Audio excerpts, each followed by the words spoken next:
ओस के नन्हे नन्हे मोती घास पर गुथे हुए हैं, जैसे रजत चूर्ण बिखेर दिया गया हो। कितना अच्छा लगता है नंगे पाँव इन मोतियों पर चलना, लेकिन शीतल मोतियों पर पाँव पड़ते हैं और फिर सहसा ऐसे लगता है जैसे वह नन्ही नन्ही घास एक अछोर जंगल में बदल गई हो और मैं उसमें खो गई हूँ। एकाकीपन के भय से मैं काँपी जाती हूँ और ऐसा लगता है जैसे वह वन्य पशु मेरे पीछे आ रहा है। शोभन, मैं आतंकित होकर इन्हें आवाज़ देती हूँ। क्या बात है कुंतल? शोभन ने आतुर होकर पूछा। मेरी चेतना सहसा लौट आई थी। एक क्षण की उस मूर्छा के कारण ठंडा पसीना चेहरे पर उभर आया था। शोभन ने बहुत प्यार से पसीना पोंछा और कहा, पगली, आतंक से तो लड़ा जाता है, ना कि उसे बसाए रहा जाता है। आओ उठो, देखो धूप निकल आई है। कल जो पौधे तुमने फूल बगिया में लगाए थे वे रात भर की ओस से हरे हो आए हैं। इसने स्पर्श ने आतंक के बादल काट दिए। ना जाने कितनी तरह के पौधे शोभन ने सहेज रखे थे। वह नन्ही सी फूल बगियों रंगों का एक उपवन थी। बेला, चमेली, सोनजूही, पंसुतिया और जाने कितने पौधे। सहसा शोभन चौंके और संकुचित हो उठे।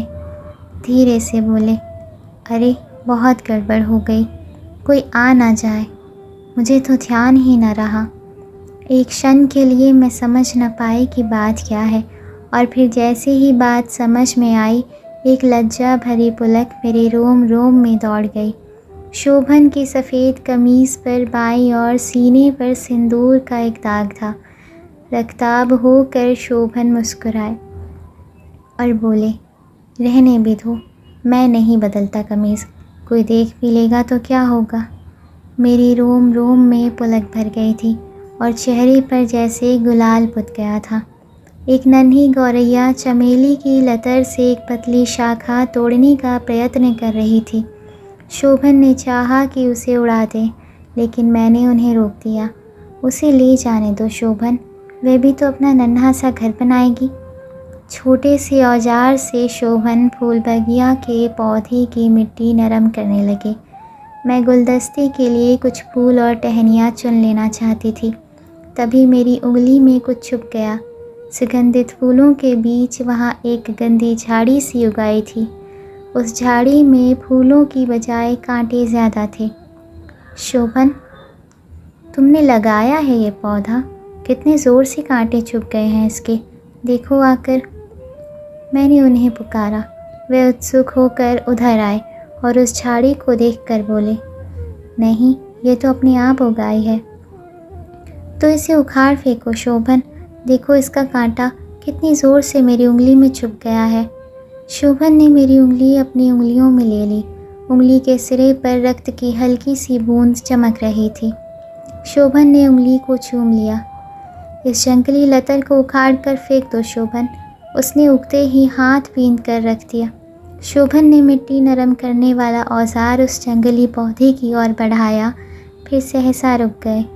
मैंने पूछा, क्यों, तुम रुक क्यों गए शोभन? कुछ नहीं कुंतल, ये पौधा अवांछित तो है, पर मैं सोचता हूँ। क्या सोचते हो शोभन? पहले इसे उखाड़ दो। शोभन ने उस पौधे को निर्ममता से उखाड़ कर दूर फेंक दिया। मैंने उन्हें टोक कर पूछा, तुम उसे उखाड़ने में संकोच क्यों कर रहे थे?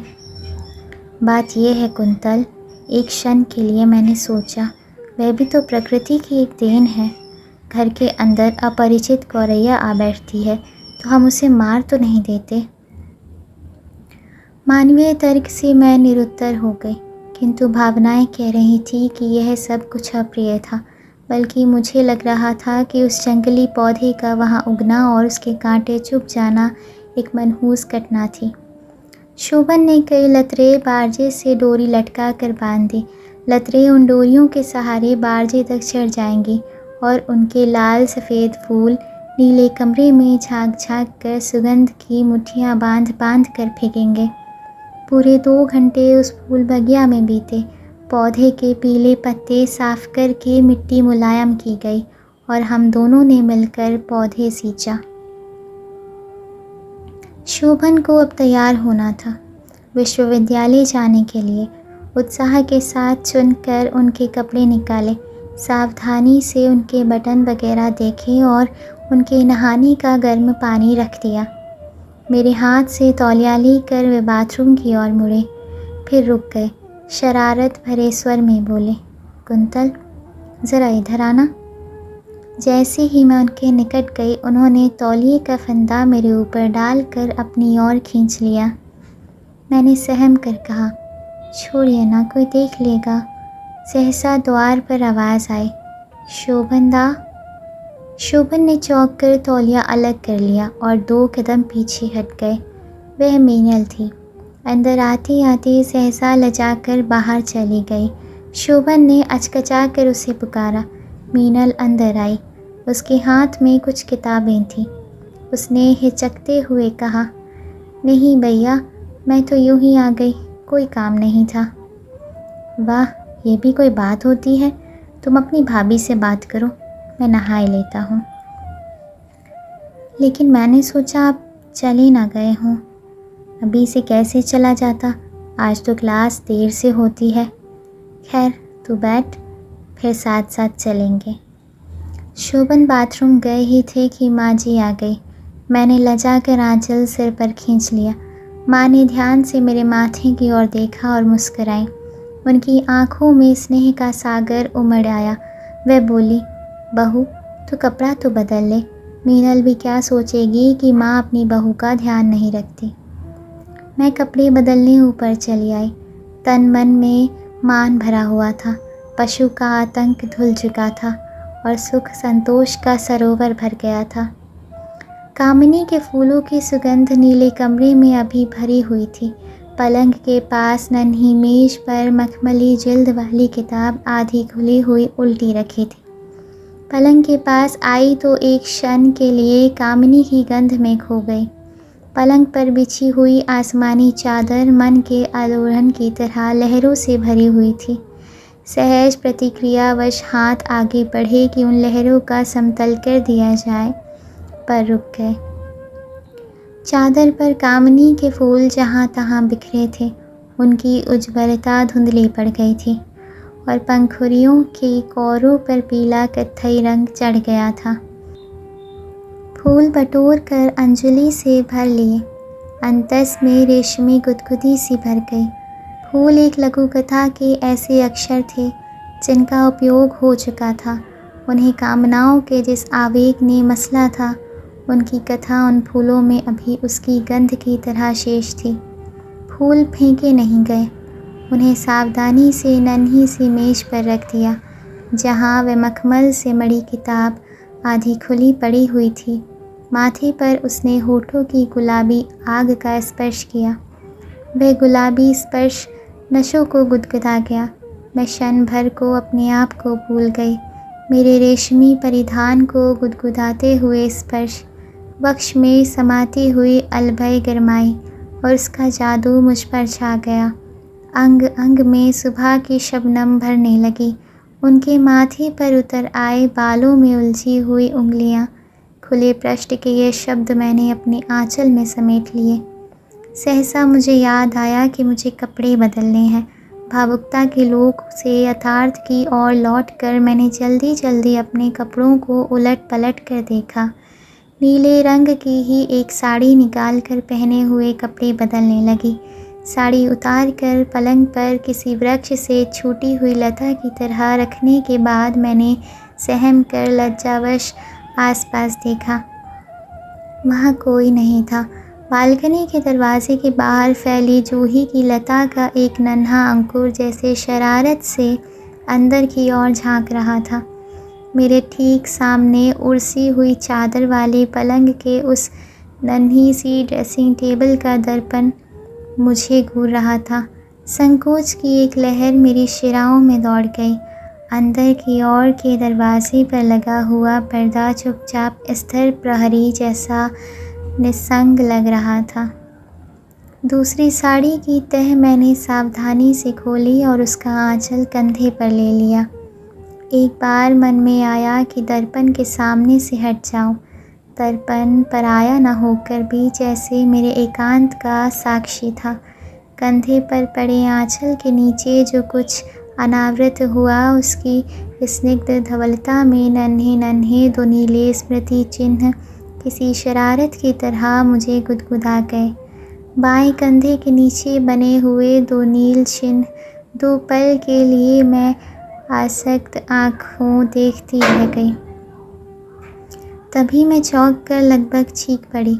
साड़ी का वह छीना आरक्षण कंधे पर से खींचता हुआ दूर चला गया। दो बाहों ने मुझे घेर लिया। किसी गौरैया की तरह मैं तड़पी, लेकिन बाहों से छूट नहीं पाई। वह बाहें शोभन की थी। उन्होंने मुझे खींच कर चूम लिया। मेरा चेहरा आरक्त हो आया। लालच भरी स्निग्ध आँखों से उन्होंने मुझे देखा। मैं संकोच से काँप भर ही सकी थी कि उन्होंने उरोजों की संधि के बीच एक चुंबन अंकित कर दिया। बाएं हाथ से मुझे संभाले हुए उन्होंने दाहिने हाथ की तर्जनी से उन नील चिन्हों को बड़े प्यार से छुआ और होठों ही होठों बोले। कालिदास की पार्वती ने कठोर वल्कल से चिन्ह बना लिया था। तुमने यह चिन्ह कैसे बनाया कुंतल? शोभन ने कहा और मेरी ओर झुकाए। मेरे होठों में कंपन हुआ, लेकिन लज्जा भरे शब्द कंठ से बाहर नहीं आए।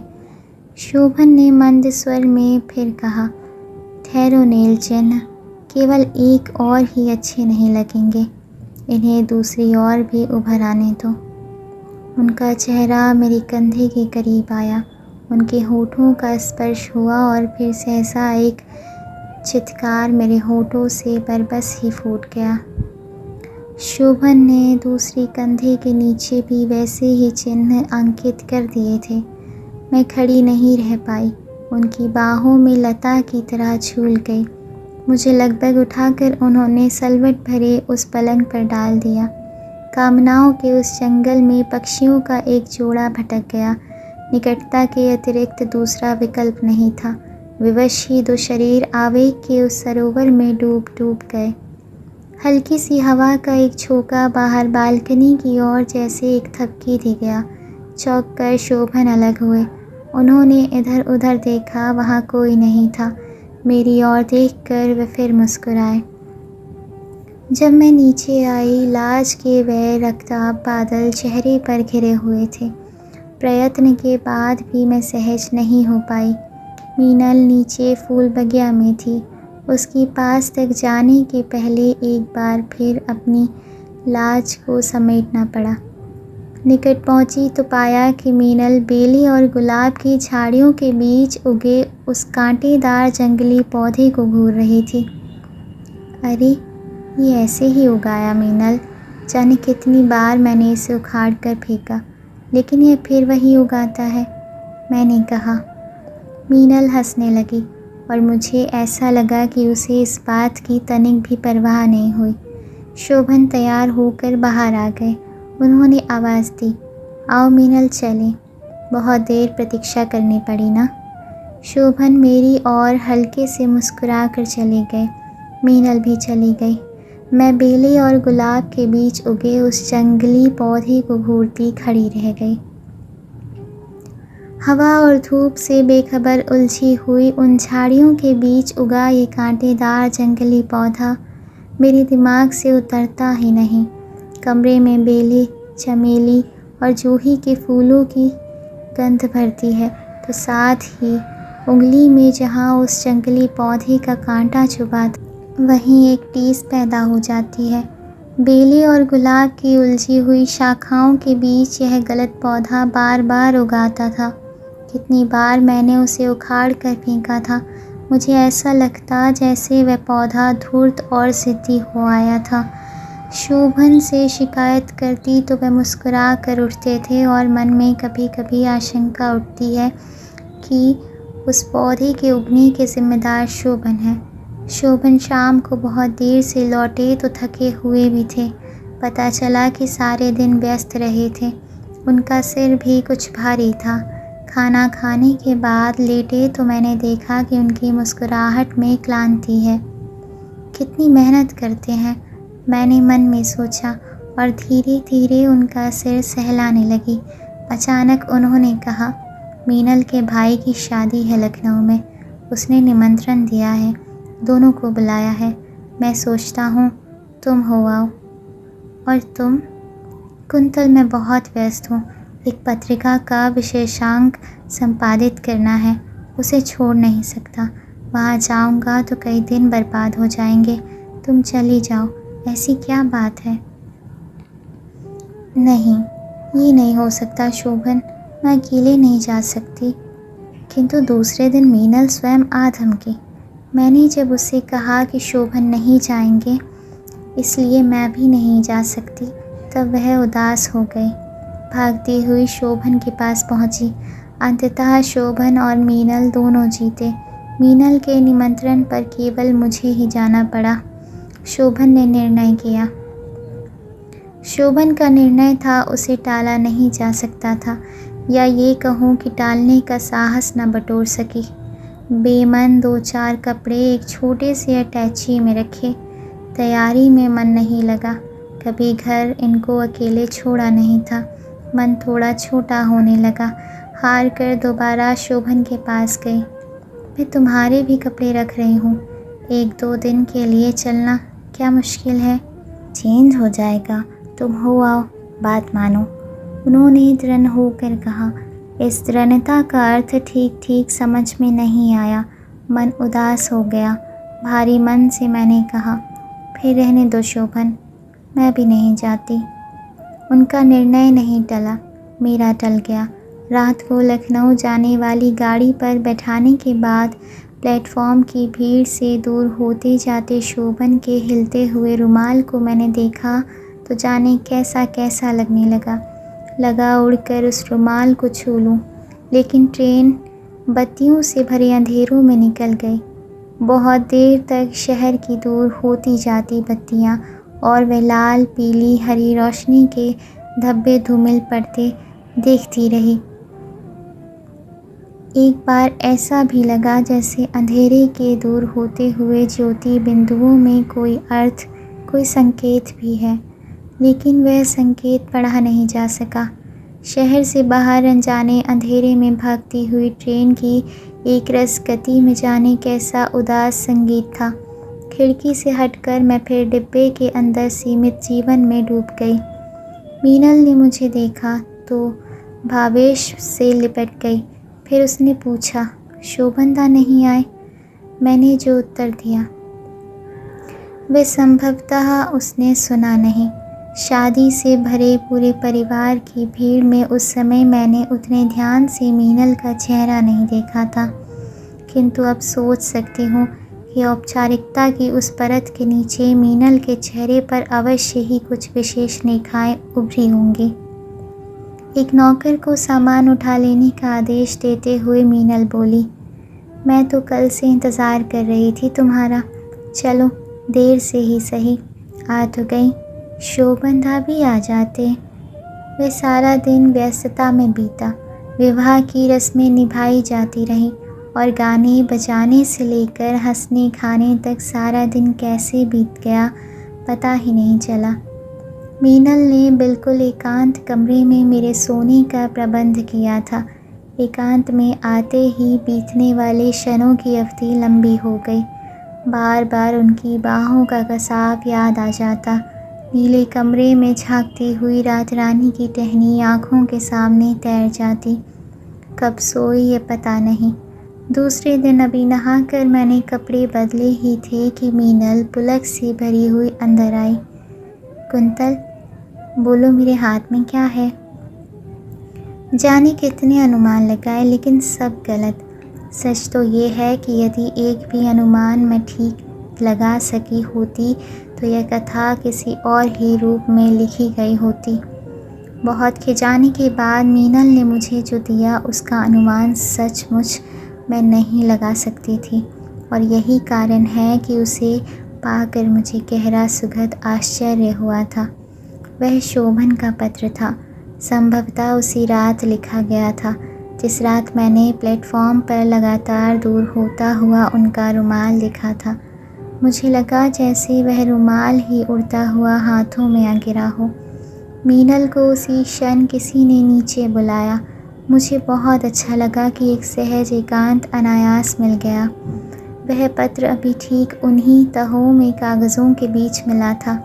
ऊपर की परतों का रंग हल्का हल्का सा उतर चुका था, कोने थोड़े से घिस गए थे, लेकिन पत्र के अक्षर ज्यों के त्यों ठीक वैसे ही जैसे उस क्षण दिखे थे बने रहे।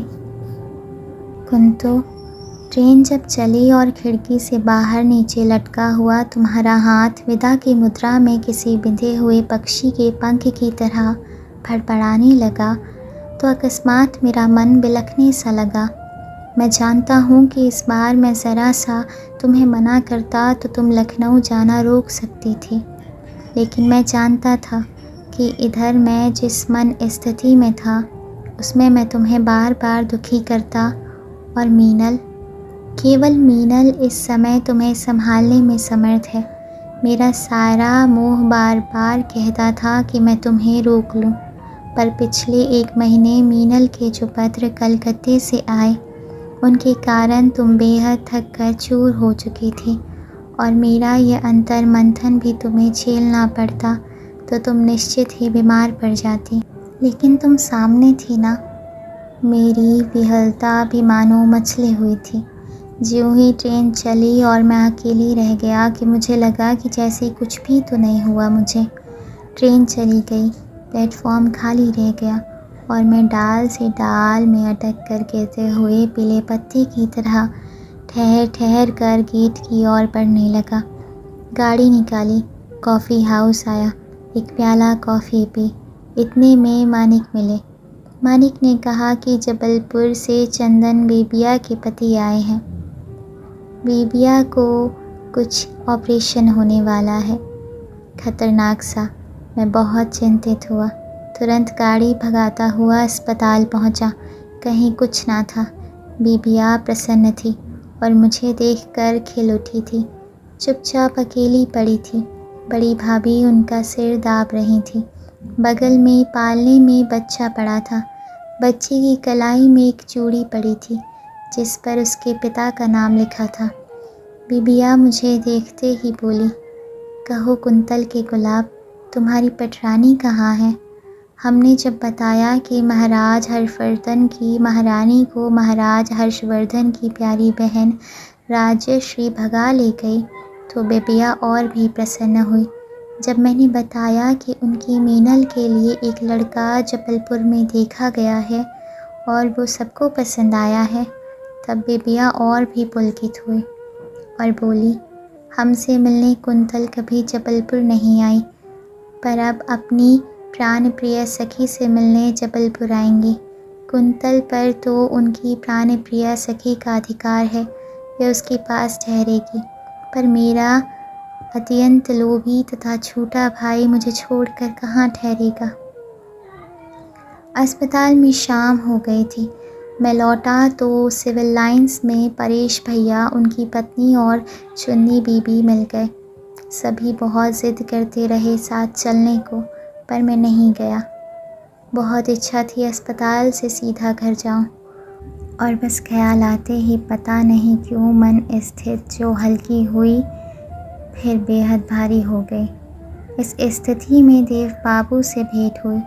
चाँद निकल आया था और मैं अजब से मूड में था। बेहद अकेलापन मुझे लग रहा था और मुझे बेहद याद आ रही थी मीनल, और बेहद याद आ रही थी कुंतल। तमाम इधर उधर की बातें करने के बाद देव बाबू को इस बात का पता नहीं कैसे आभास लग गया कि मैं अंदर से बहुत सुस्त हूँ।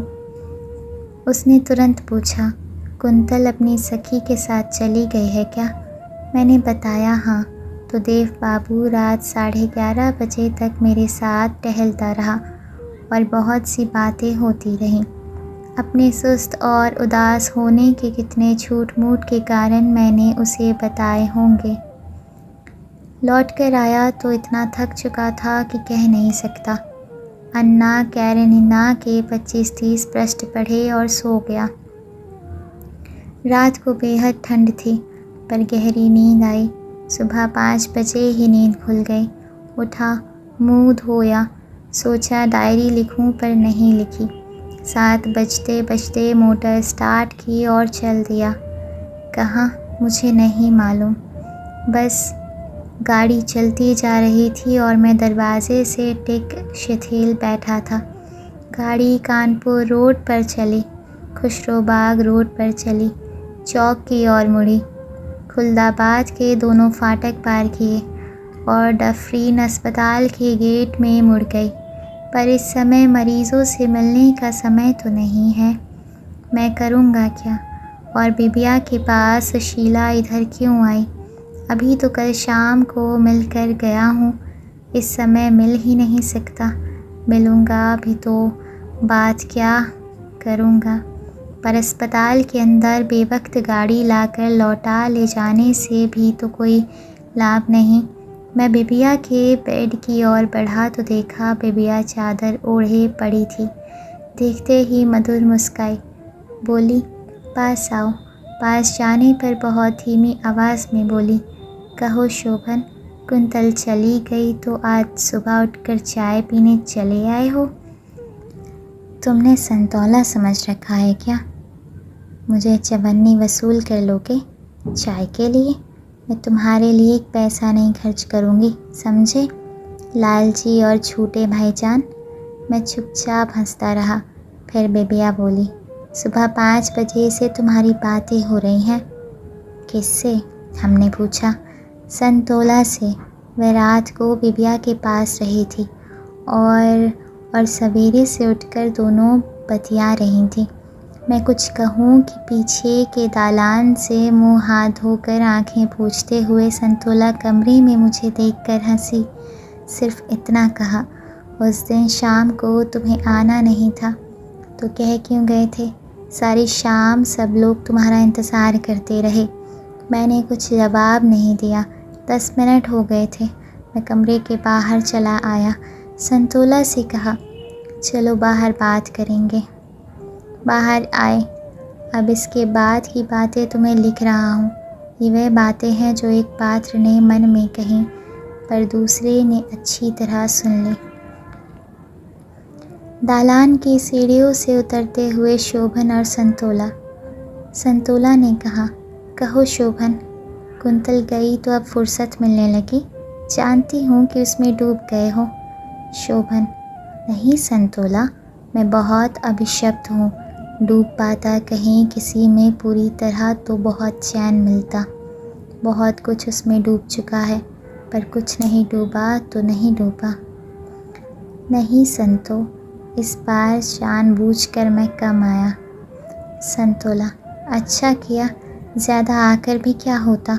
फुर्सत भी तो नहीं मिलती बात करने की, और अब बात भी क्या करनी है कुछ। शोभन, हाँ, एक बात और करनी है। सुना संतोला, बहुत कुछ जो मुझ में मर चुका था उसे लगता है फिर से जलाने के लिए यम के सामने एक यमिया खड़ी हुई। मैं मरना नहीं चाहता संतोला, फिर से जीना चाहता हूँ, लेकिन फिर से जलाकर कोई मरने को छोड़ दे ये भी मैं नहीं चाहता। नहीं, मैं मरना नहीं चाहता, नहीं चाहता। पर क्या इस बार सचमुच अमृत मिल सकेगा? क्या जो होठों से लगा वह अमृत है?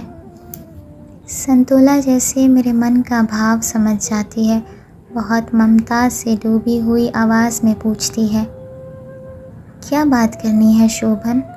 बोले अच्छा, आज बात करेंगे। मैं भी तो चाहती हूँ तुम जियो। मैं तो अब कुछ नहीं कह सकती, पर चाहती हूँ कोई संपूर्ण जिला दे। कुंतल ने जितना किया, क्या उसके लिए मैं उसकी आभारी नहीं हूँ? पर जो दूसरा अंश अब भी धीरे धीरे मर रहा है, उसे कोई जिला दे तो मेरी अंतरात्मा पर थोड़ा और बोझ है, उससे भी मुझे मुक्ति मिलेगी क्या? सुनो, अगर कहीं भी अमृत है तो उसे पीने में क्यों हिचकते हो? पर सुनो भी तो, ये अमृत देने वाला कौन है? इसे एक यमी का असली नाम बताओ। शोभन, अरे तुम नहीं जानती, उसका नाम है बेनो। बेनो जी। वही जो सोन मछली रेड फाइटर मेरे मन में तुम्हें धीरे धीरे पी गई। तुम दुग्ध धवल हो ना, उजले दूध की तरह। पगली ऊपर से नाना कहती थी। मैंने दूध का कटोरा सामने रख दिया, कहा पीना होगा तुम्हें। मैं कुंतल नहीं हूँ कि तुम्हारी ज़िद मान लूँ। शोभन, मगर संतोला, फिर इतना कष्ट क्यों हुआ मुझे? बेहद बेहद। और सबसे अजीब यह है कि एक बार भी तुम्हारा सहारा मैंने नहीं चाहा, ना कुंतल का ना बेनों का। संतोला, तुम थोड़े ज़िद्दी हो, थोड़े घमंडी। सो अपने संपूर्ण अहम को जब किसी को भी अर्पित करते, तब पहले ये याद आता है कि एक पागल, मजबूर और कमज़ोर संतोला को अर्पित किया था। कोई फल नहीं निकला। नहीं, अब मन चाहे जितना कहे, किसी को अपना व्यक्तित्व अर्पित होने को आकुल आतुर।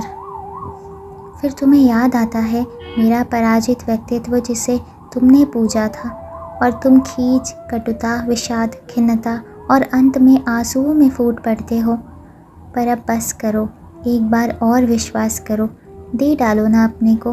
मैं कह रही हूँ, जानती हूँ, इसके बाद भी तुम्हारे जीवन से नहीं मिट सकती। कुंतल अपने को दीना जानती है, मैं नहीं जानती। पर बहुत कुछ जो मुझे आता था वह बेनों को आता है। धीरे धीरे उसे सपनों की उन गलियों को मोड़ देना भी आ जाएगा, जहाँ पहुँचकर तुम सचमुच क्लास जन के स्तर पर पहुँच तुरंत जाते हो। एक बात और सुनो, बेनों में मुझसे ज़्यादा साहस है, ठहराव है और बहुत कुछ है जो मुझ में नहीं था। यह सब न किसी ने होठों से कहा, न किसी ने कानों से सुना।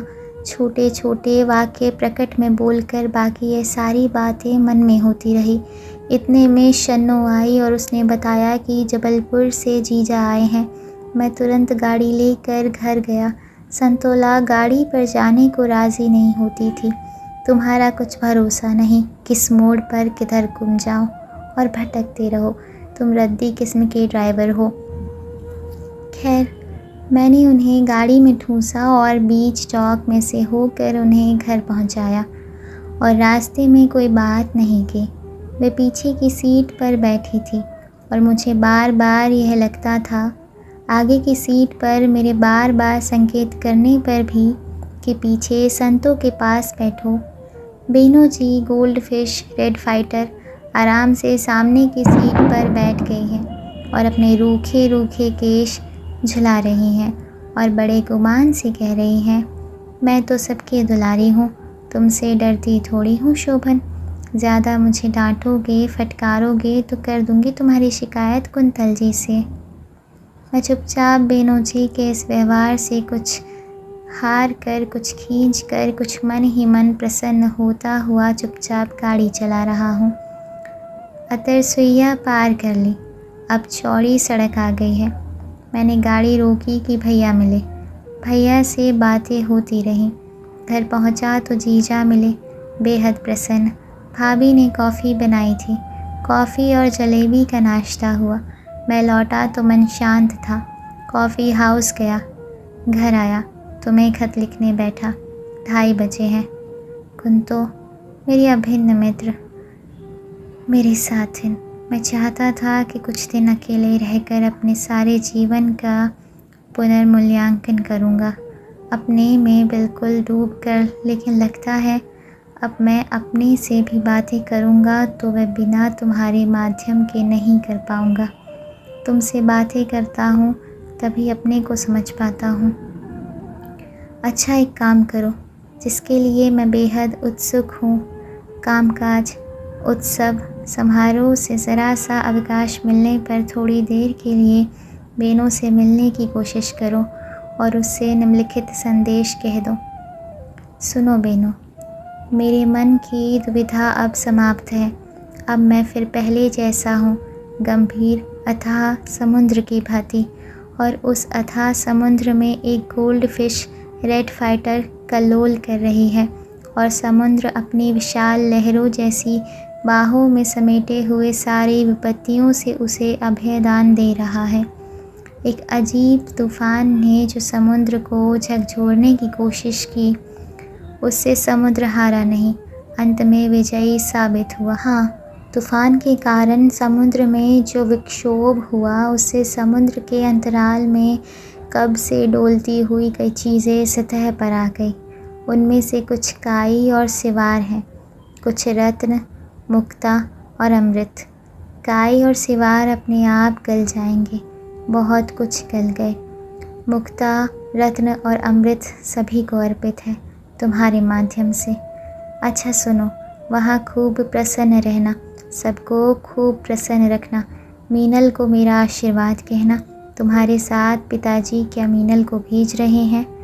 मेरा ख्याल है तुमने शायद खत लिख कर छोड़ दिया हो। सदा सदा के लिए आबद, शोभन।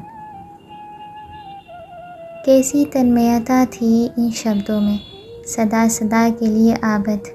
बहुत कम ऐसे क्षण आते हैं जब इस बात का अनुभव हो कि शब्दों में भी प्राणों का संपंदन होता है। पत्र पढ़ते पढ़ते ऐसा अनुभव हुआ जैसे शब्द नन्हे नन्हे पक्षी हों जो कलरव करते हुए मेरे आसपास सिमट आए हों। कितनी ही देर तक मैंने शब्दों की उस एकांत निकटता का आस्वादन किया। तभी आहट हुई और लगा कोई आ रहा है। कल्पनाओं का वह परिवेश अनायास टूटा और मैं यथार्थ के धरातल पर आ गई। मुझे खींच हुई कि एकांत भंग करने वाला वह कौन है। वह मीनल थी। मीनल को देखकर मैं फिर सहज हो गई। मीनल ने सहज कौतूहलवश आते ही पूछा, शोभनदा का खत था ना? बहुत कॉन्फिडेंशियल ना हो तो एक आध पंक्ति मुझे भी पढ़ा दो। उस समय तूने मुझे छेड़ा था, अब मैं तुझे छेड़ूंगी। तेरे बारे में तो विशेष रूप से कुछ लिखा गया है, लेकिन देखने नहीं दूंगी। मीनल आरक्त होकर उदास हो गई। निश्चय ही मैं उसकी संवेदना को छेड़ना नहीं चाहती थी। तुरंत ही मैंने उसे बाहों में खींच लिया और आग्रह से पत्र उसके हाथों में दे दिया। मैंने ध्यान से देखा कि पत्र पढ़ने के बाद वह उदासी की दुनिया से लौटी नहीं, बल्कि जाने किन गहराइयों में डूब गई थी। उदासी की गहराइयों में डूब डूब जाने वाले मीनल के वे क्षण उस समय मैं पहचान नहीं पाई थी। आज वह सब समझ में आता है। आज यह भी समझ में आता है कि शब्दों में झलकने वाला प्राण स्पंदन भी चाबी भरे खिलौने की उस गति की तरह होता है जिसके समाप्त हो जाने पर वही खिलौना क्षण भर में निष्प्राण हो रहता है। 2 दिन शब्दों में बसी उस पुलक से एकांत आलाप करते बीत गया। एकांत हर्षण साक्षी था कि मैं अपने अंतर्मन में वहाँ अकेली नहीं थी। शोभन वहाँ थे। लेकिन अगला दिन वैसा ही नहीं रहा। हंसी खुशी भरे घर का वातावरण अनायास ही कड़वा हो उठा। मैंने सुना, नीचे से तीखी आवाज़ आ रही थी कि मीनल के भाई साहब की। सदा सहज और सागर की तरह शांत रहने वाले मीनल के भाई जैसे बरसों से ठंडे पड़े किसी ज्वालामुखी की तरह आग बरसा रहे थे। मैं चौंक गई। क्षण भर को विश्वास न हुआ कि जो सुन रही हूँ वह सच है, लेकिन वह सच था। शोक के कारण शायद वह परिस्थिति तक भूल गए थे। उनके चीखने के साथ साथ मीनल के रोने की आवाज़ भी सुनाई दे रही थी। मैं उठकर जीने तक आई, नीचे उतरने की हिम्मत नहीं हुई। उनके शब्द वर्षों से भी अधिक तीखे थे। क्रोध के कारण वह संयम भूल गए थे। वे कह रहे थे, अपनी ही बहन का सुहाग लूट रही थी, उसी के घर में रहकर। कलकत्ता गई थी कि नौकरी और रिसर्च करने या जीजा जी के बिस्तर पर सोने। तेरा तो गला घोट कर ज़मीन में गाड़ देना चाहिए। उसी तरह बकते हुए वे शायद दूसरे कमरे में चले गए थे। मीनल के रोने की आवाज़ थोड़ी देर तक आती रही थी और फिर बंद हो गई थी। नीचे उतरने की इच्छा फिर भी नहीं हुई। थोड़ी देर वहीं ठहर कर मैं वापस लौटने की हुई कि नीचे शोर मच गया। वहाँ खड़ी नहीं रह पाई। आशंकित मन लिए जल्दी जल्दी नीचे उतरी। मीनल रोते रोते बेहोश हो गई थी। उसकी बेहोशी के कारण अचानक भाग दौड़ मच गई। फर्श से उठाकर उसे पलंग पर लेटाया गया और ठंडे पानी के छींटे दिए जाने लगे। मुझे जैसे काठ मार गया। मीनल होश में आकर भी सहज नहीं हो सकी। पागलों की तरह इधर उधर अजनबी दृष्टि से देखा और अस्फुट स्वर में बोली, मैं तो जीजा जी के घर से आत्महत्या करके निकली थी, पर कुंतल की बड़ी बड़ी आँखों के ममता भरे आंसू ने मुझे रोक लिया। शोभनदा की बाहों ने मुझे मरने नहीं दिया। मैं तो उनकी ही धरोहर हूँ। मुझे छोड़ दो, मुझे छोड़ दो। मीनल स्वस्थ न हो पाई, चीख कर फिर बेहोश हो गई। उसके बाद उसे बीच बीच में होश आया तो वह केवल इतना ही, वह फटी फटी आँखों आसपास देखकर फिर शांत हो गई। खुशी, उल्लास और बच्चों की किलकारियों से भरा घर एकदम मनहूस हो गया था। अब और रुकने की इच्छा नहीं थी, लेकिन समझ में नहीं आ रहा था कि किससे क्या कहूँ। सुबह बहुत जल्द नींद खुल गई। न चाहते हुए भी नहाया धोया और अपना सामान समेट कर सूटकेस में डाल दिया। भारी मन लिए हुए नीचे मीनल के कमरे में आई। मीनल होश में थी, लेकिन उसकी आंखों को देखकर लगा कि वह अर्ध विक्षिप्त है।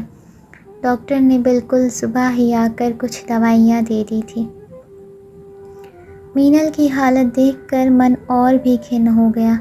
सोचा था कि रात भर में वह सहज हो जाएगी, लेकिन हुआ उसका ठीक उल्टा ही। मैंने सोचा कि शोभन को शायद इस बात का अनुमान भी ना हो कि मीनल के कारण वातावरण कैसा भारी हो गया है। संभवतः इस समय भी वे यही समझ रहे होंगे कि उनकी कुंतल और मीनल गीत भरे माहौल में डूबी होंगी। काश उन्हें पता होता कि वहाँ वे दिन सहसा काले हो गए। अभी कल ही तो मिला था उनका पत्र।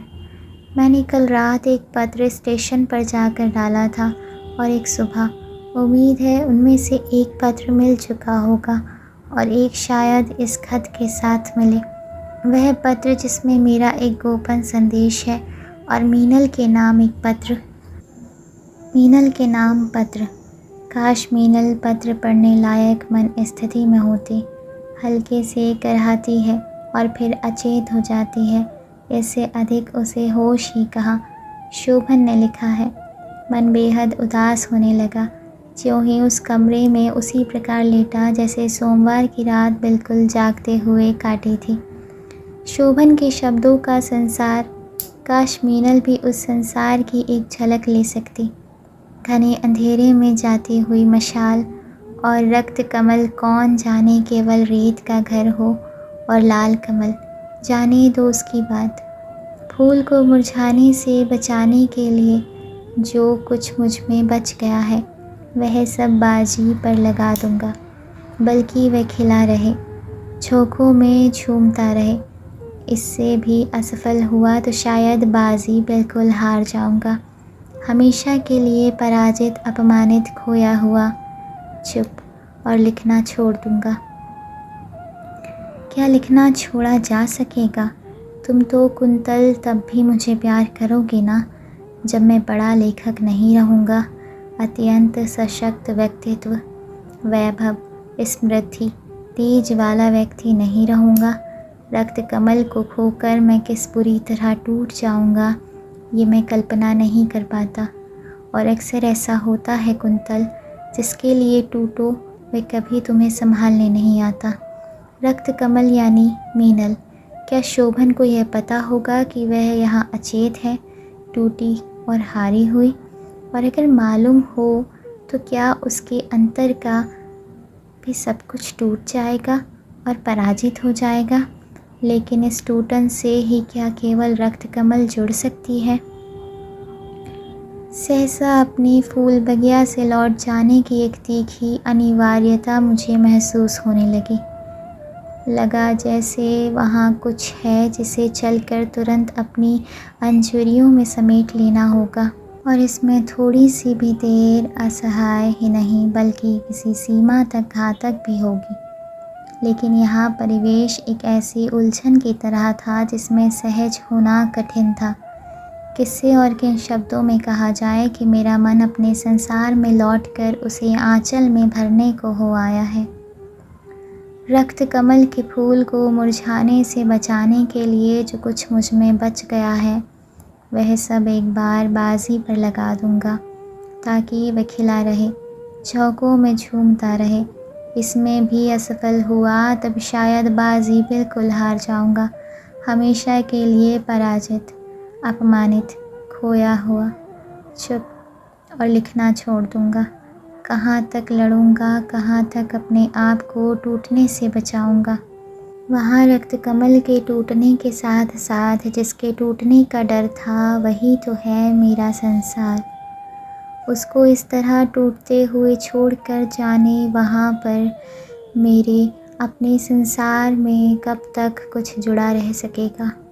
अब अचानक मुझे ये भी लगा कि मीनल की यह यातना मुझ पर किसी अनहोनी के बादल की तरह घिरती आ रही है।